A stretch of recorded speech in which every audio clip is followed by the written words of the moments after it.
Hello बच्चों, मैं हूं महेश मौर्य और एक प्यारा सा चैनल है महेश मौर्य क्लासेस। मैंने अभी तक आपको इसमें ऑप्टिक्स के क्लास 12th के कुछ लेक्चर दिए हैं, जिसमें कुछ फॉर्मूले भी आए थे। लेंस मेकर, लेंस का संयोजन, सघन, विरल, इनके फॉर्मूले निकल रखे थे। इन सब का मैंने आपको प्रूफ करवा रखा है इसमें। ठीक, अगर आपने पीछे नहीं देखा होगा तो जाकर देख सकते हैं। उन्हीं के बेस पे ये न्यूमेरिकल्स करवा रहा हूँ आज मैं। और सबसे पहला क्वेश्चन लिया है मैंने, सबसे बेसिक क्वेश्चन है जो फॉर्मूले पर ही है। आपको बस थोड़ा समझना है, ध्यान देना है। तो हमने क्वेश्चन लिया है जो कह रहा है, सिंपल में स्ट्रक्चर पे ये क्वेश्चन है। हमसे कहा गया है कि गोलीय पृष्ठ की त्रिज्या 2 सेंटीमीटर है। जो ये गोलीय पृष्ठ है इसकी त्रिज्या जो है ये 2 सेंटीमीटर है। ये कह दिए इस वाले पृष्ठ की त्रिज्या कितनी है, तो 2 सेंटीमीटर है। इसने हमें बता रखा है। अब क्या कह रहा है कि इससे एक ऑब्जेक्ट रखा गया है, इसके अंदर ये टोटल कांच है, ये वाला हिस्सा पूरा कांच है और इसके अंदर एक ऑब्जेक्ट रखा है और उस ऑब्जेक्ट को ओ पर रखा गया है जो इस पृष्ठ से 12 सेंटीमीटर की दूरी पर है। ठीक, तो हमसे कहा गया है कि एक हम आपके पास आपको कांच की कोई वस्तु दी गई है, उसके अंदर एक वस्तु रखी है और गोलीय पृष्ठ से 12 सेंटीमीटर दूर पर रखी है। और जो गोलीय पृष्ठ की त्रिज्या है वो कितनी है, तो 2 सेंटीमीटर कही गई है। तो आपसे इसमें क्या पूछा गया है कि जो ये प्रतिबिंब बनेगा, प्रतिबिंब, ये प्रतिबिंब कहाँ बनेगा। ठीक, प्रतिबिंब कहाँ बनेगा ये बताना है। किस प्रकार का बनेगा यही बता देना है। तो स्ट्रक्चर देखने से ही पता चल रहा है कि वास्तविक है, क्योंकि किरणें वास्तव में मिली हैं। ठीक, चलिए स्टार्ट करते हैं। कैसे करना है समझना है थोड़ा सा। चलिए ये बताइए कि कांच कैसा माध्यम है, सघन। इसके बाहर किरण आई तो कैसा माध्यम, विरल। यानी कि किरण सघन से विरल में गई है। तो ये वाला हिस्सा जो है कांच, ये सघन माध्यम है और ये विरल माध्यम है। और मैंने आपको प्रूफ में विरल को N1 से और सघन को N2 से करवा रखा है। ठीक, अब वो जो ये कांच है इसका अपवर्तनांक कितना होता है, तो इस कांच का अपवर्तनांक होता है 1.5 और वायु, इधर वायु है, इसका अपवर्तनांक कितना होता है, तो 1, इसको N1 से दर्शाते हैं। करना क्या है हमें इसमें, थोड़ा सा बस आपको ध्यान देना है, हल्का सा आपको आ जाएगा। तो ये सोचना है कि इस पृष्ठ के जितने भी इधर होंगे, ठीक, इसको P मान लेते हैं अपने समझने के लिए, इसके जितने भी इधर होंगे वो माइनस की वैल्यू होती है। यानी कि इस स्ट्रक्चर में हमें जो त्रिज्या दी गई है वो 2 सेंटीमीटर, किसकी, तो माइनस के 2 सेंटीमीटर। ठीक, वस्तु भी इधर रखा गया है, तो वस्तु यानी कि U, और ये कितना सेंटीमीटर, तो माइनस के 12 सेंटीमीटर। और प्रतिबिंब यानी कि V के वैल्यू हमें इसमें बतानी है। इतना हमने समझ लिया कि आधा क्वेश्चन हमारा खत्म हो गया, हमने सॉल्व कर लिया। सघन से कहा गया है विरल, तो इसका सीधा सीधा मतलब बना कि सघन से विरल के लिए सॉल्व करना है। और सघन से विरल के लिए फॉर्मूला करवा रखा है कि सघन से विरल फॉर्मूला क्या होता है, तो माइनस के N1 बट्टा V प्लस N2 बट्टा U। ठीक, N2 बटा U बराबर N2 माइनस N1 बटा क्या, तो ये R। ठीक, ये फॉर्मूला होता है। इसी फॉर्मूले में आपको सब रखनी है, आपको वैल्यू मिल जाएगी। तो माइनस N1, N1 क्या है, तो वायु है, वायु का अपवर्तनांक कितना, तो 1, यानी कि माइनस के 1 बट्टा V प्लस N2, N2 की वैल्यू 1.5, यानी कि 1.5 बटा U की वैल्यू कितनी, तो माइनस के 12, U की वैल्यू कितनी, माइनस के 12, यानी कि -12 बराबर N2 माइनस N1। N2 की वैल्यू 1.5 माइनस N1 तो 1 बटा R, तो माइनस के 2 सेंटीमीटर ये हमें दिया गया है। ठीक है, R की वैल्यू कितनी दी है, तो 2 सेंटीमीटर इधर है तो माइनस का लिया। अब माइनस के 1 बटा V प्लस 1.5 बटा माइनस के 12। ठीक, इसको घटाएंगे तो 0.5 बटा 2, वो भी किसका, तो माइनस का, पॉइंट घटा तो नीचे एक 0 मिल जाएगा हमें। तो माइनस के 1 बटा V प्लस माइनस, तो माइनस 1.5 बटा 12 प्लस माइनस माइनस इतना, अब पॉइंट कटा तो 120 बना, 5 बटा 20, ये भी किसका, तो माइनस का। ठीक, जब इसको कटाएंगे तो ये हो जाएगा 15 बट्ठे 20 से 5 चौके 20, यानी कि माइनस के 1 बटा V माइनस 1 बटा 8 बराबर माइनस 1 बटा 4।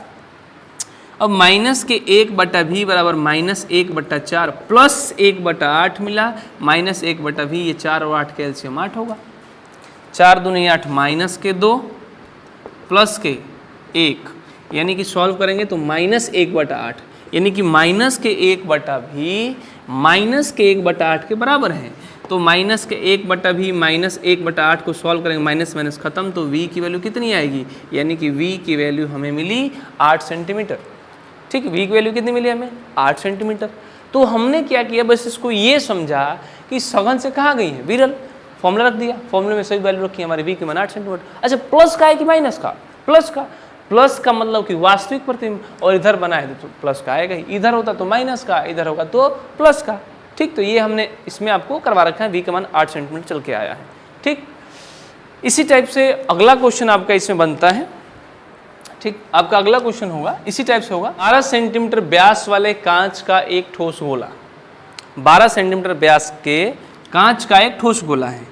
तब कांच का एक ठोस गोला है तो ये फिक्स हो गया कि कांच सघन माध्यम, ऐसे जान गए, और इसकी व्यास कितना है, तो 12 सेंटीमीटर व्यास है।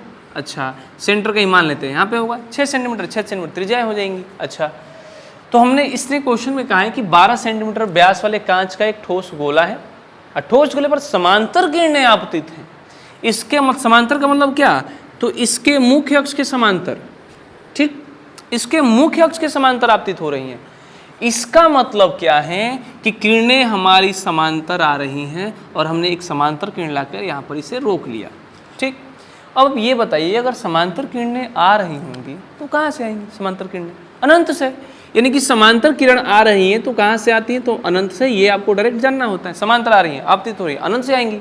अच्छा, तो यहाँ पर आके ये मिल जाती हैं, तो अंतिम रूप से किरणें कहाँ पर केंद्रित होंगी, इसका मतलब कि अपवर्तन होने के पश्चात इनका आखिरी प्रतिबिंब कहाँ बनेगा, हमें ये बताना है।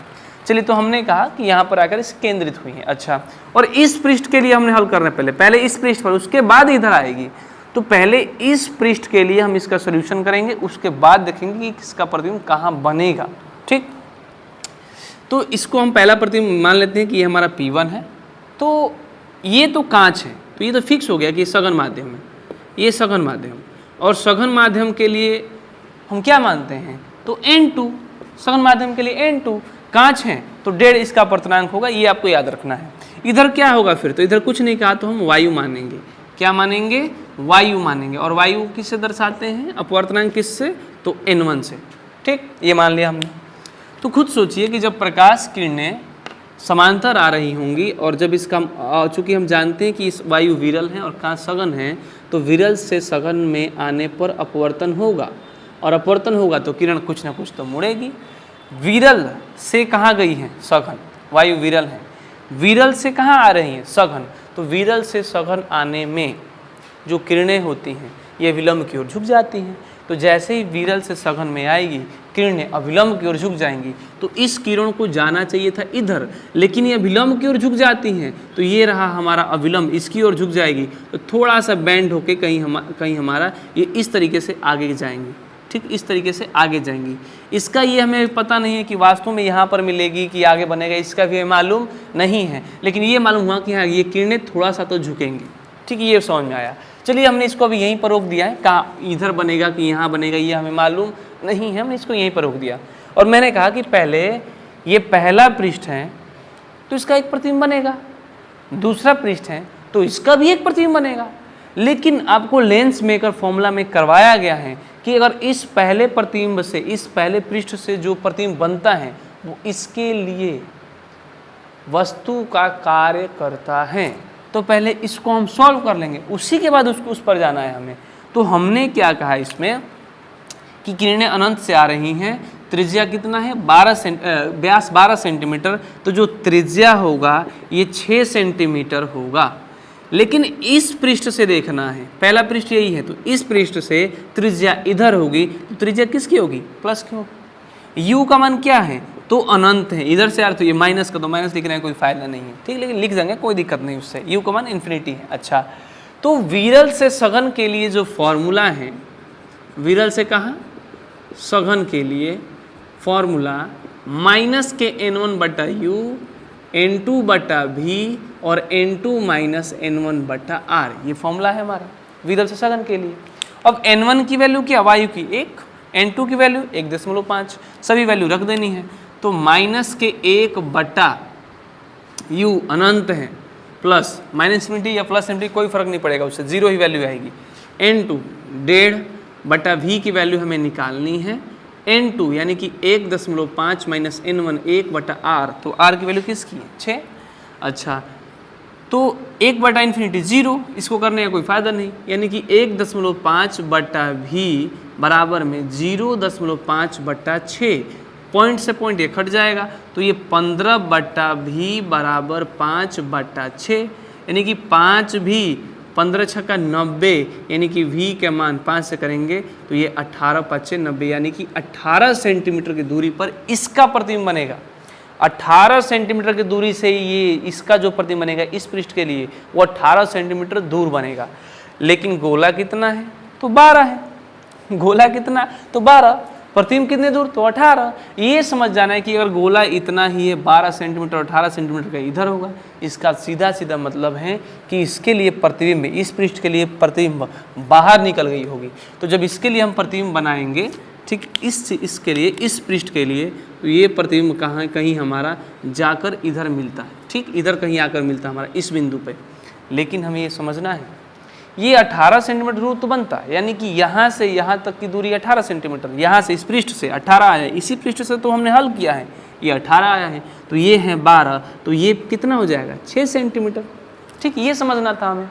लेकिन हमने लेंस मेकर फॉर्मूला में पढ़ा है कि जैसे इसके लिए जो प्रतिबिंब बनता है ये तो वास्तविक प्रतिबिंब नहीं होता, क्योंकि इस बिंदु पर भी अपवर्तन होगा, यानी कि इस पृष्ठ के लिए जो आभासी प्रतिबिंब बना है वो 18 सेंटीमीटर, यानी कि यहाँ बना है, और इसका मतलब हुआ हमारा कि ये जो है ये आई डैश है, ये आभासी हैं, इस पृष्ठ के वजह से बनना चाहिए था, ठीक। लेकिन किरण दोबारा यहाँ पर आती है इस बिंदु पर, तो जब इस बिंदु पर आएगी तो इसका विलंब कुछ इस तरीके से जाएगा, और सघन से दोबारा विरल, तो सघन से विरल जाने में अभिलंब किरणें अभिलंब से दूर हटती हैं, तो इस अभिलंब से ये किरण दूर हटेगी, तो दूर का मतलब कि थोड़ा सा और डाउन में कहीं यहाँ मिल जाएगी, तो ये हमारा ओरिजिनल प्रतिबिंब वाला, ये ओरिजिनल प्रतिबिंब है।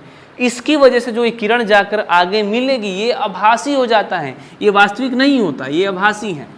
लेकिन जो यही आई डैश हैं वो इस पृष्ठ के लिए, इस पृष्ठ, ये कह रहा हूँ, ये पृष्ठ आभासी वस्तु का कार्य करता है, और ये जब वस्तु का कार्य इसके लिए करता है तो इसी वजह से आई की वैल्यू निकलती है, ठीक। तो अब इसको कैसे सॉल्व करेंगे, तो मैंने कहा आपसे कि जब इस विरल से सघन के लिए हल किया तो इसकी वैल्यू कितनी आई 18 आई, यहाँ से यहाँ तक की वैल्यू कितनी 18, तो ये वैल्यू जब हमें यहाँ से यहाँ तक 18 मिली तो यही प्रतिबिंब इसकी वजह से जो बना है इसके लिए वस्तु का काम करेगा, लेकिन ये इस पृष्ठ से वस्तु का काम करेगा, इस पृष्ठ से, क्योंकि अब हमें इससे निकालना है, इससे पर अपवर्तन हुआ है, तो यहाँ से यहाँ तक की दूरी कितनी है 6 है, यहाँ से 18 है, लेकिन यहाँ से कितनी है 6 है, यानी कि इस पृष्ठ के लिए वस्तु इधर हो गई है, और ये कितनी है 6 सेंटीमीटर इधर है, तो ये प्लस का, ठीक।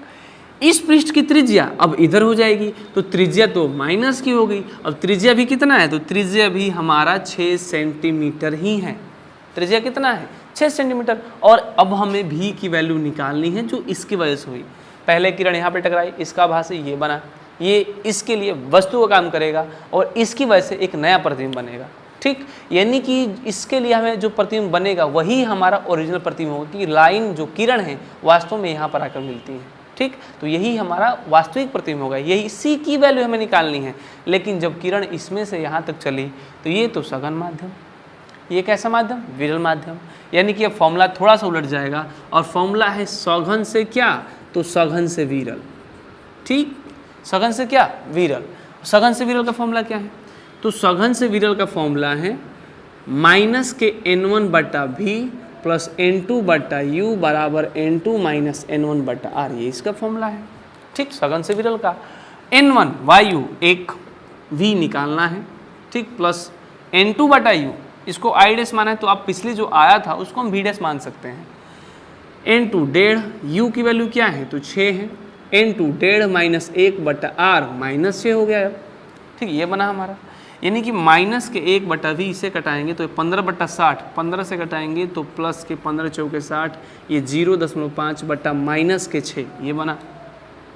ये पॉइंट घटाएंगे तो ये 5/60 होगा। तो माइनस के भी प्लस 1/4 बराबर 5, 12×25=60 यानी कि माइनस के 1/12 मिला हमें। ठीक, माइनस के 1/12। तो हमें क्या समझना है कि जब हमने इसको सॉल्व किया तो 5, 12×25=60 12 मिला और हमें तो v की वैल्यू निकालनी है। तो 1/v बराबर -1/12 और माइनस के 1/4 प्लस के जाके माइनस का 12 और 4 कैल्शियम 12 -1 4 3 12 -3 -1/v। इसका मतलब कि -1/v बराबर माइनस के 4/12 माइनस माइनस खत्म 4 3 12 यानी कि v की वैल्यू कितनी है तो 3 सेंटीमीटर है।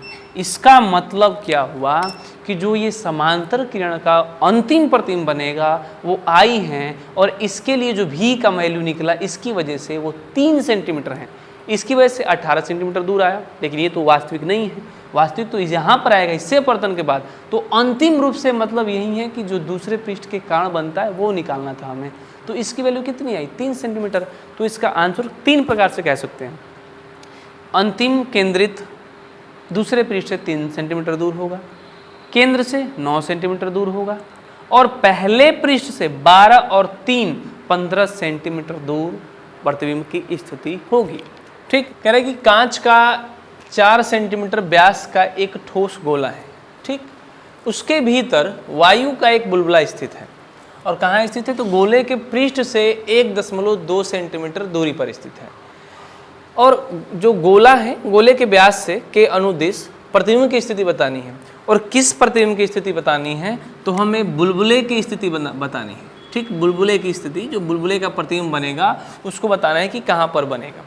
ठीक, तो क्वेश्चन में सबसे पहले हमसे कहा गया है कि कांच के 4 सेंटीमीटर व्यास के एक ठोस गोले।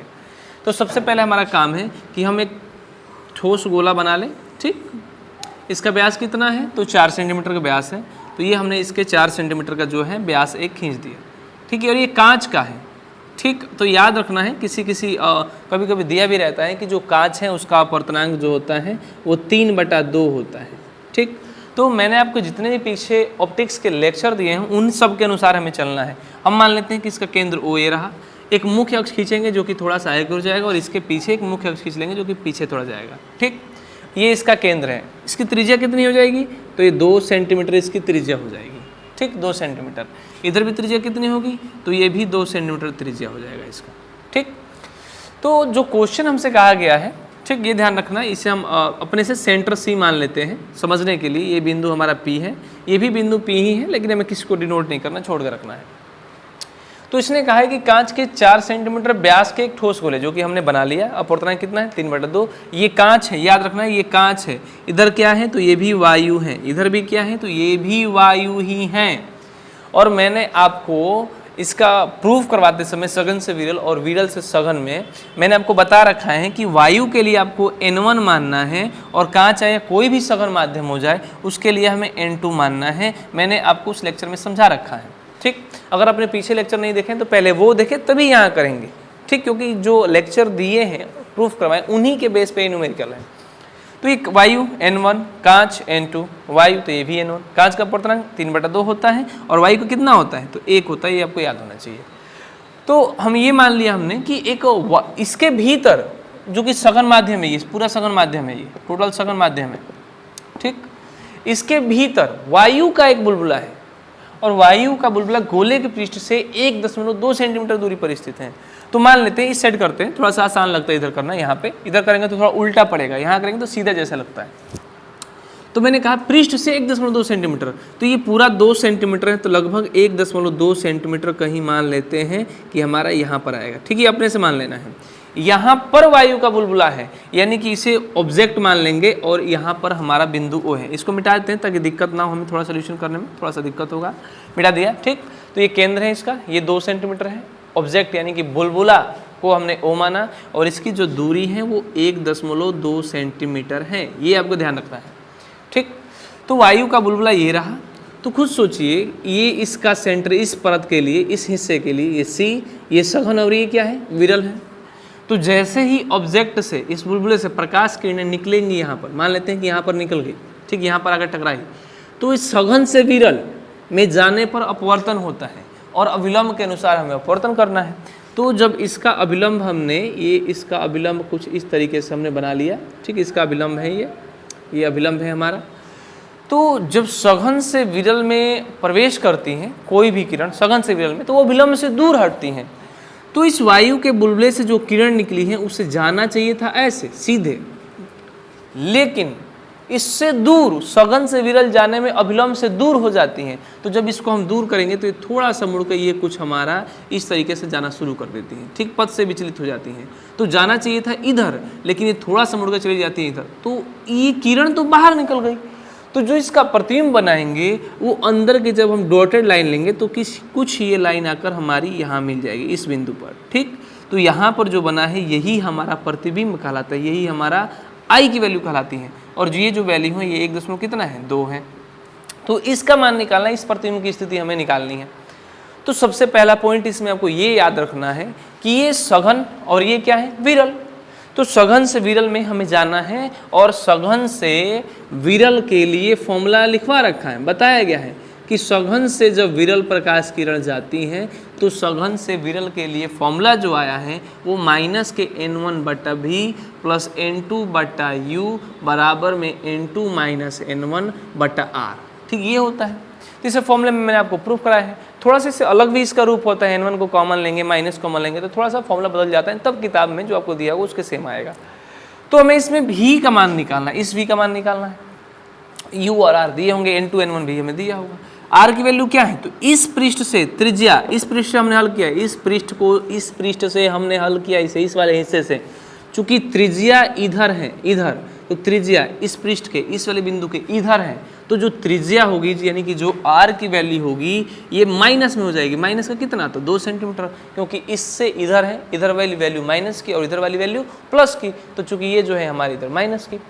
u की वैल्यू क्या है, तो u भी माइनस के 1.2 सेंटीमीटर ही है और हमें v का मान बताना है। n1 की वैल्यू 1 है, n2 की वैल्यू 3/2 है। तो माइनस के n1 की वैल्यू कितनी है, 1 है, यानी कि 1 v की वैल्यू हमें निकालनी है, ठीक। एक ही बार में इसमें प्रतिबिंब बनेगा अंदर, प्लस n2 तो 3/2 है, ठीक, 3 कितना है 2 है। और इसके लिए u की value minus 1/1.2, n2 3/2 minus 1/r -2, ठीक, पुट कर दिया हमने। अब तो करेंगे क्या इसमें, तो माइनस के 1/v बराबर या प्लस माइनस माइनस 3 में ये 2 नीचे चला आएगा, 2 इंटू में 1.2 बराबर 2 एकम 2, जब 2 से इसमें एलसीएम लेकर हल करेंगे इसका तो 2 एकम 2, तो 3 में से 2 गए 1, यानी कि 1/2 अब पहले से ही माइनस के 2 हैं, तो 2 को मैंने नीचे कर दिया, 2 एकम 2, 3 में से 2 गए 1 और इसको नीचे कर दिया 2 इंटू -2, तो माइनस 1/v बराबर माइनस 1/2 दूनी कितना, तो 4, ठीक, बराबर ये माइनस 2 दूनी कितना, तो 4, ये माइनस के इधर किसका होगा, प्लस का, तो 3 दशमलव को अगर काट देंगे तो ये 2 12 दूनी 24, यानी कि 2.4, ये पॉइंट कटेगा ऊपर 0, 30 हो जाएगा ये। तो हमने देखा इसको कि अगर ये 24 से 30, 6 5 30, 6 चौके 24, तो माइनस के 1/v बराबर माइनस 1/4 और प्लस 5/4 मिला, ठीक। ये दोनों सेम है, जब इसको सॉल्व करेंगे तो ये 4 और बटा 4, ऊपर भी 4 होगा, दोनों का एलसीएम 4 और माइनस 1 प्लस 5, 4 से 4 क्या हो, कट जाएगा 1, यानी कि माइनस के 1/v बराबर कितना 1, यानी कि जो v की वैल्यू है ये हमारे पास कितनी आ गई, तो माइनस के 1 सेंटीमीटर हमें v की वैल्यू मिली। इसका मतलब क्या हुआ कि जो ये प्रतिबिंब बना है, प्रतिबिंब जो है ये इधर इसके इधर ही बना, क्यों बना, क्योंकि माइनस का आया, और जब माइनस का आएगा तो इसके इधर ही बनेगा, प्लस का आता तो हम इसे इधर कर देते हैं, तो ये हमारा जो इसकी वैल्यू है ये भी 1 सेंटीमीटर ही है। इसका मतलब है कि बुलबुले का प्रतिबिंब इस वाले हिस्से से 1 सेंटीमीटर दूरी पर बनेगा और अंदर की ओर बनेगा, ठीक। इस क्वेश्चन का सोल्यूशन ठीक से देखिए, क्या करना है हमें, सघन से विरल जाना है। सघन से विरल के लिए formula minus n1/v plus n2/u, n2 minus n1/r। इसके इधर जो वैल्यू है वो माइनस की और इसके इधर जो वैल्यू होगी वो प्लस की, तो ये त्रिज्या इधर माइनस का, वस्तु इधर माइनस का, v इधर ही आने वाला, लेकिन मालूम नहीं है किसका होगा तो हमने छोड़ दिया, क्योंकि v ही निकालना था हमें। तो जब सभी वैल्यू को स्मारक का हम सॉल्व करेंगे तो इसकी वैल्यू -1 आई। तो इसने खुद कह दिया कि v का मान इधर है, इस साइड है, यानी कि इसी गोले के, कांच के गोले के अंदर बुलबुले की प्रतिबिंब बनेगा। ठीक, तो इस क्वेश्चन का सोल्यूशन है। आपको अगर एक बार भी नहीं समझ में आए तो इसे बार बार देखिए। ठीक।